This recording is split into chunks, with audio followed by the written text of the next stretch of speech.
Imagine, for a second, playing the most exhausting 45 minutes of your entire life. Oh, yeah. Pure torture. Right. Your lungs are just burning, your muscles are screaming, and you are completely dripping with sweat. And then the referee finally blows that halftime whistle. And you can finally stop. Exactly. You trudge into the locker room, you collapse onto a bench, and you just sit there to rest. But what if I told you that sitting on that bench, just catching your breath, is actually one of the absolute worst things you could possibly do to your body? It sounds completely backwards, doesn't it? I mean, we are culturally conditioned to believe that rest always equals recovery. Always. Right. But in the context of an elite intermittent sport, bringing the human body to a dead stop for 15 minutes, it basically triggers this massive cascade of physiological problems. And the sports science world actually has a name for this, right? The post-halftime dip. Yes, exactly. And that brings us to our mission for today. Welcome to a brand new deep dive, everyone. We are exploring the science of this mid-game slump. And specifically, we want to know how elite athletes might be able to prevent their bodies from just shutting down while the clock is ticking.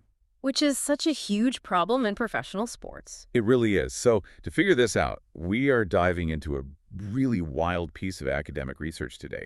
A team of scientists basically decided to, well, turn a locker room into a high-pressure laboratory. Yeah, and the study we're looking at is titled The Effectiveness of Passive Halftime Interventions on Simulated Second-Half Performance in Elite Youth Soccer Players. Quite a mouthful. A bit, yeah. It was authored by Brendon Skinner, Emily E. Munn, Tim Roberts, Rachelle A. Reed, and Robin T. Thorpe. And it was published in the Journal of Sports Science and Medicine back in 2026. So today we are going to look at their actual data, keeping it scientifically clear, but we really want to see if these high-tech recovery gadgets you see all over the internet, you know, like massage guns, electrical stimulation pads, those giant compression boots. Right, the ones all the influencers use. Exactly. We want to see if they actually work when they are used right in the middle of a high-stakes scenario. But before we get to the tech, I think we need to understand the biological problem first.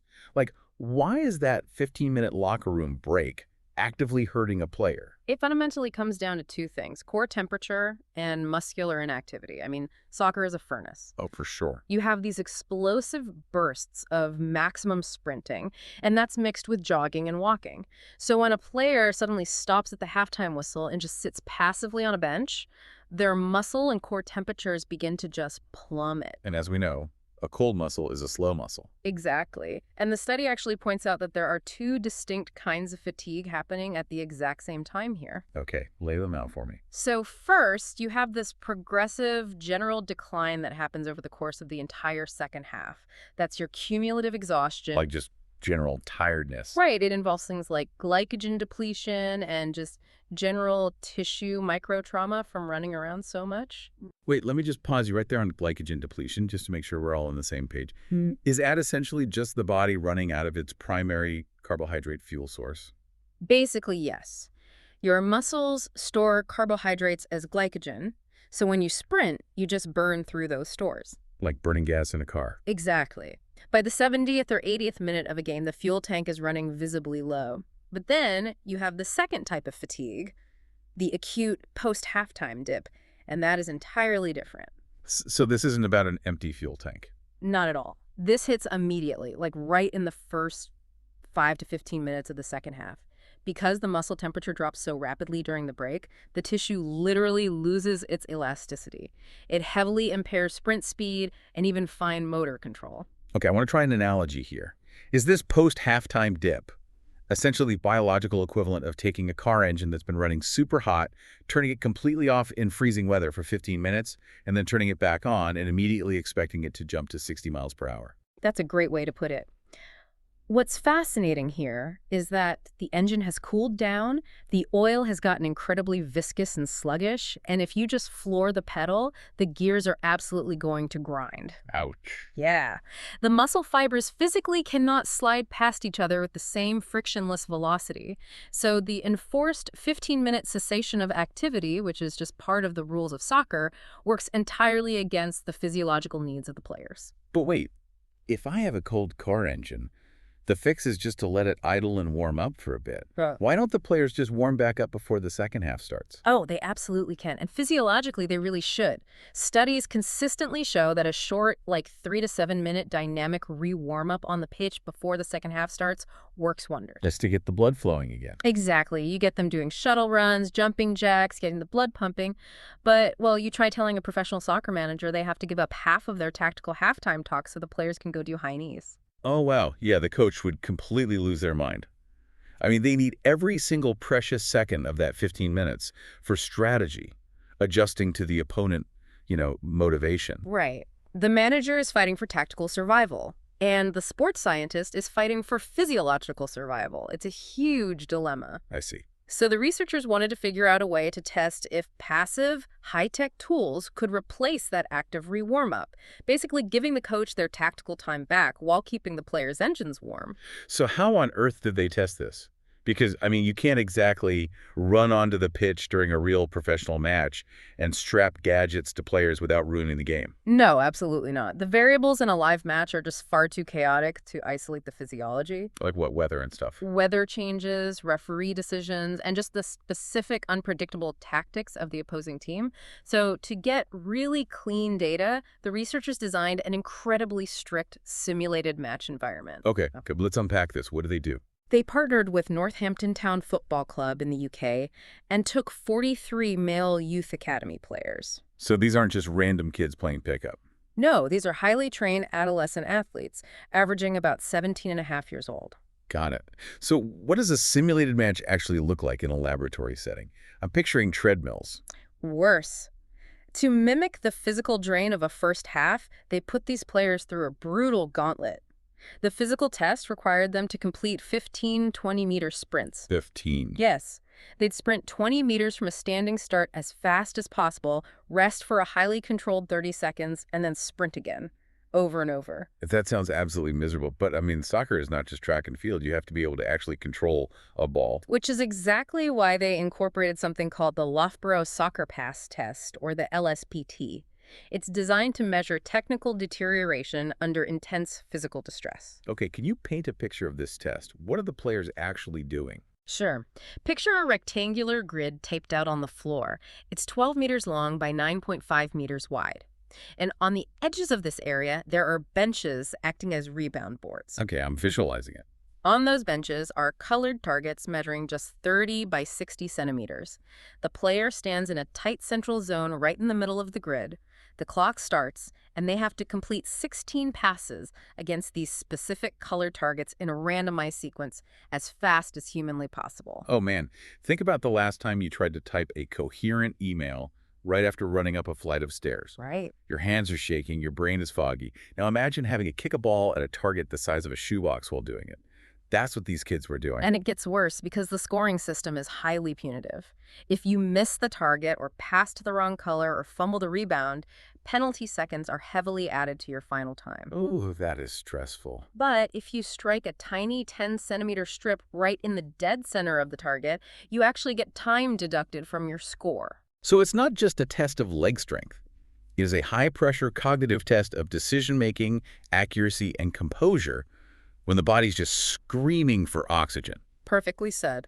So the players run this simulated first-half gauntlet. They are completely wiped out, and then the whistle blows for their 15-minute halftime break. I assume this is where the experiment really starts. Exactly. The researchers split the 43 players into 4 distinct groups. Group 1 is the control group. They just sit on a bench and rest. Which is the traditional locker room experience. Right. What do the other groups do? So Group 2 received percussive therapy utilizing a Theragun Pro. The massage gun. Yep.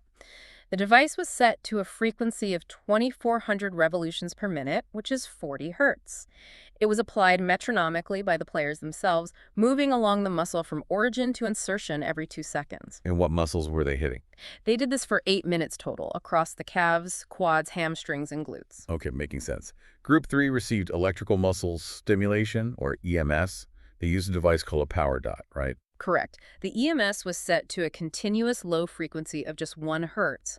and it was applied directly to the quads and hamstrings for 10 minutes. 1 hertz, so just like a slow pulse. The researchers literally turned the intensity up until they could see the player's muscles visibly twitching under the adhesive pads. Oh, wow, okay.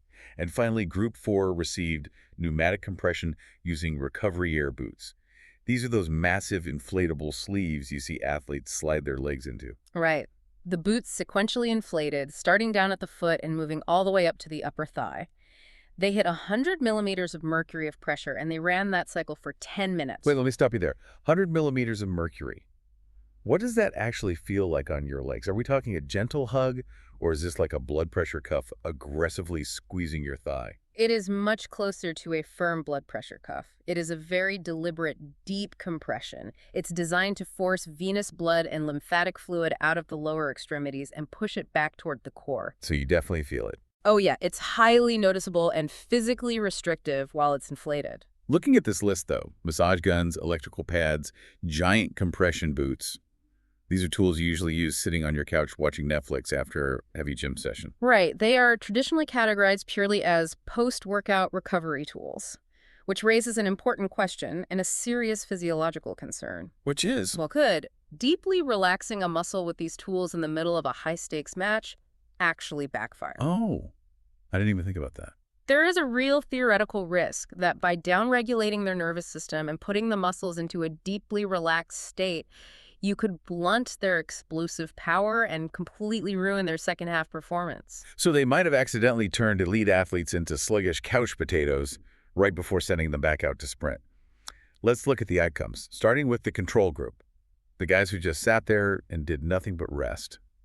What happened to them? The control group fell off a physiological cliff in the second half. Not surprising. Their passing scores on the LSPT worsened by over 7%.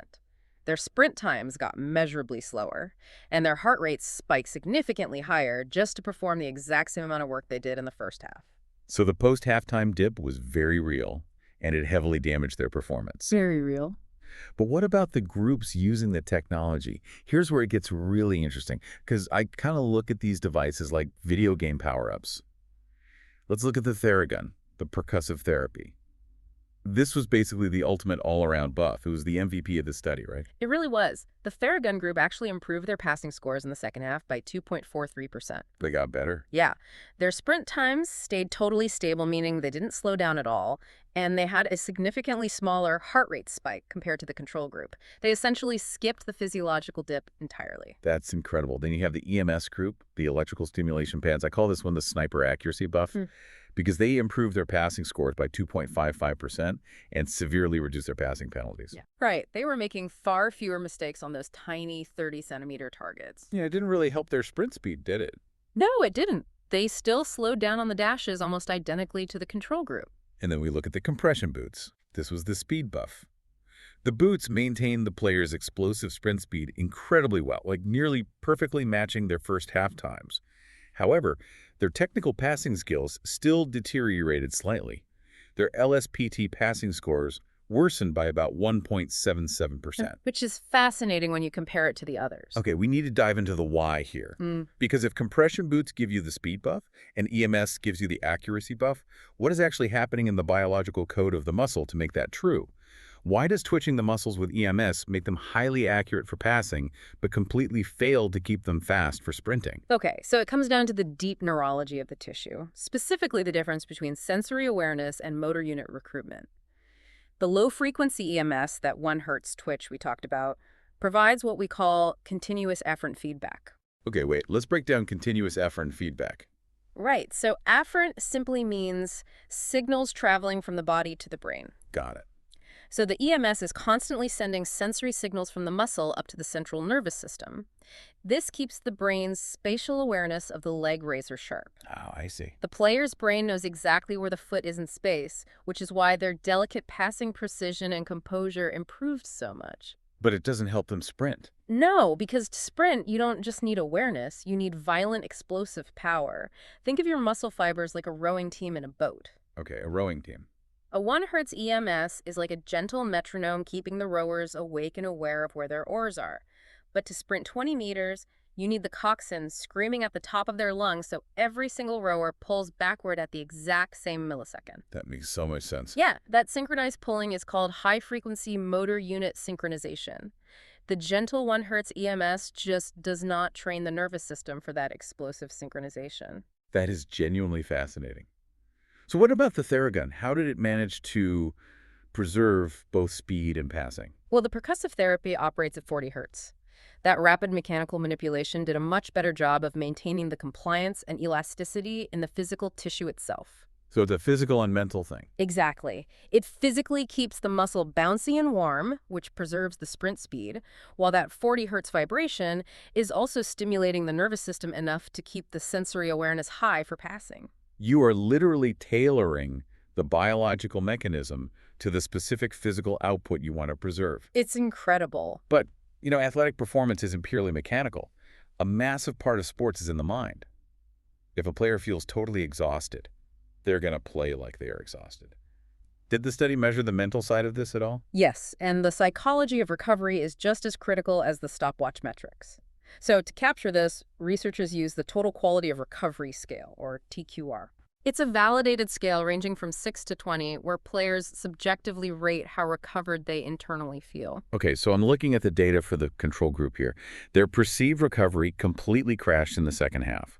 It dropped by an astonishing 32.5%. They felt heavy, tired, and thoroughly miserable. Yet all 3 of the device groups prevented this psychological crash. The Theragun and EMS groups felt significantly better than the control. But the clear, undisputed winner in this specific psychological category was the pneumatic compression boots. Wow. The group wearing the boots only saw a tiny 9.9% drop in their perceived recovery. They felt the freshest by far stepping back onto the pitch. Wait, hold on. Let me push back on this. Yeah. You just told me a minute ago that the compression boots didn't actually help their technical passing skills. In fact, their passing scores worsened. Why would the device that failed to preserve their passing make them feel the most recovered? Right. If we connect this to the bigger picture, it reveals a remarkable truth about human performance. Cognitive readiness. Basically, your subjective belief in your own energy levels and your willingness to compete can completely decouple from your objective mechanical output. So your brain thinks you're a superhero, completely ready to go, even if your feet aren't actually cooperating. Precisely. Huh. A single 10-minute session of compression boots might only modestly change the actual physiological blood flow in that short window.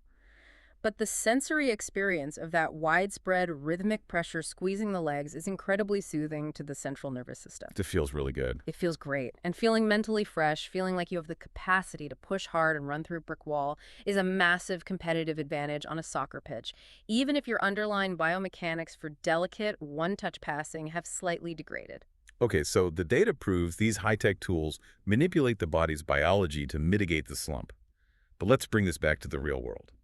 A locker room at halftime is pure chaos. Absolute chaos. You've got exactly 15 minutes. The manager is frantic, yelling instructions, people are chugging water, medical staff are taping ankles. How does a coach actually apply this science in that environment? The absolute greatest benefit of these interventions, and really what makes this research so practically valuable, is that they're entirely passive. You don't have to do anything. Right. A player can have compression boots zipped onto their legs or EMS pads stuck to their quads while they're sitting completely still, drinking water, and listening intently to the manager's tactical adjustments. Which perfectly solves the coach's dilemma.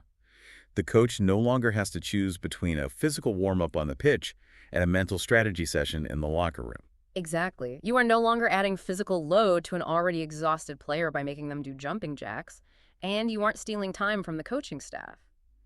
Because of this, the researchers proposed an outcome-driven decision framework for managers. I love this concept. It's exactly like picking your specialized loadout before a video game mission. That is exactly how they suggest deploying it. So if you have a central midfielder who relies on ultimate composure, peripheral vision and passing accuracy to control the tempo of the game, you put them on the Theragun or the EMS during the break to preserve that afferent feedback. Because they need that sniper accuracy. Right. But if you have a winger or a striker who relies on explosive 20-meter sprints and needs to feel mentally invincible to take on defenders, you use the Theragun or the compression boots. You literally customize the halftime intervention to the player's specific on-pitch role. Yes, it's highly targeted. It's brilliant. But to be fair to the scientific process here, we always have to look at the boundaries of the research. So what does this all mean? What is the catch or the limitations of this study? There are a few important ones to keep in mind. While 43 elite players is a solid total number for this kind of intense protocol, when you divide them into 4 separate groups, the sample size per group becomes relatively small. Exactly. We would definitely want to see this replicated with a much larger cohort.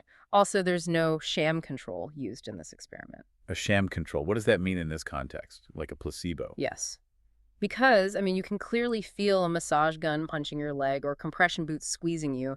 The researchers couldn't fake the treatment. Right. You'd know if it was off. Exactly. So we can't entirely rule out that a portion of this benefit is driven by the placebo effect. An athlete subconsciously thinks, I'm receiving a very cool, high-tech, expensive treatment, therefore my body is going to perform better. Plus, we have to remember it was a laboratory simulation. There was no real opposing team trying to slide tackle them. Very true. The psychological stress of a giant defender breathing down your neck, the deafening roar of a stadium crowd, the fear of losing, none of that stress was present. Yeah. Right. So while these tools are incredible, they absolutely shouldn't replace the fundamental basics of recovery. A player still needs proper hydration, they still need carbohydrate replenishment for that glycogen depletion, and they definitely still need the coach's tactics. These devices are tools in a toolkit. Which brings me to a final thought I want to leave you with today. We've spent this entire deep dive talking about elite, highly conditioned soccer players pushing their physical bodies to the absolute limit. The top 1% of the 1%. Exactly. But think about your own day-to-day life. We all have our own version of the mid-game slump. Think about that brutal 2:30 p.m. brain fog at the office. You are sitting at your desk, your cognitive engine is idling in the cold, and you can barely string an email sentence together. Ah, yes, the dreaded 3 p.m. wall. We all know it. If targeted passive interventions like percussive therapy or localized compression can trick an elite athlete's nervous system into skipping their physiological dip, how could everyday people leverage these exact same biological loopholes? It's a great question. Could a quick 5-minute percussive therapy session on your calves under your desk, or using a subtle EMS device on your leg while answering emails, completely mitigate your own midday cognitive slump at work? It's something genuinely fascinating to ponder the next time you find yourself reaching for your 3rd cup of coffee just to survive the afternoon. Because, the central nervous system doesn't know if you're playing a professional soccer match or analyzing complex spreadsheets. It just responds to the sensory inputs you provide it. Exactly. Remember, this entire deep dive was built directly from the source material we highlighted at the top of the show. If you want to see the complete data set, look at the performance charts, and read the exact protocols used, we highly encourage you to go read the full article. The Effectiveness of Passive Halftime Interventions on Simulated Second-Half Performance in Elite Youth Soccer Players by Skinner and his colleagues. It is absolutely worth your time if you want to understand the cutting edge of human performance. It really is. You can find it published in the Journal of Sports Science and Medicine from 2026. And hey, if you enjoyed unpacking this incredible science with us today, please make sure to follow the channel and turn on your notifications so you never miss another deep dive into the fascinating world of science, research, and performance. Keep your engines warm out there, and we'll see you next time.